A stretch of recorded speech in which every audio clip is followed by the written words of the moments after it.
This month's CatsCast is Headspace by Beth Cato. It's available on the Escape Artists Premium Content feed on Patreon for patrons at the premium content level, that's $5 a month, or above. We'll be back here in the free feed next month. In the meantime, here's a sample of what's playing over on Patreon. Headspace by Beth Cato. Narrated by Valerie Valdes. Something was alive in the crawl space above aft berthing, and damn it all, it was Akiko's job to slither up there and clear it out. Desperate times called for desperate measures. In this case, illegal drugs. With fumbling fingers, she unwrapped a tranq patch and slapped it on beneath the waistband of her jumpsuit. She braced herself against the wall for a long moment, breathing through the terror that came at the very thought of that narrow tunnel. 99% of the time, she got by just fine. Haulers like the Tolleson had nice wide hallways. Her crew berth was as large or larger than what she'd get in some residential stack down in Kyoto.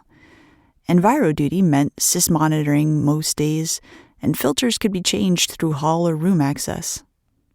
Then the 1% moments came along and slapped her upside the head. Her heart rate slowed as the tranq did its thing. The overwhelming sense of doom diminished.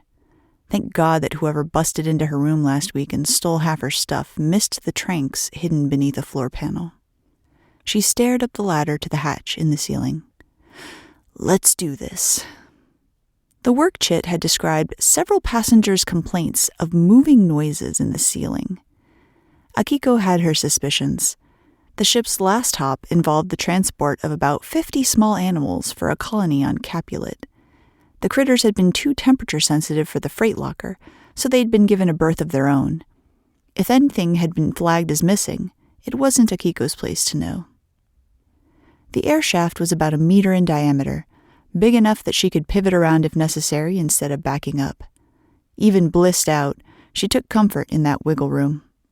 Akiko tapped her comm. Lights flicked on along the length of the tunnel. She squinted. Something moved at the far end. Her tools clanked against the tunnel as she crawled along, her knees tapping hollow. The thing came towards her. That's when she realized how incredibly stupid she'd been. She'd been so freaked out about the tunnel, she hadn't thought about what might be in there.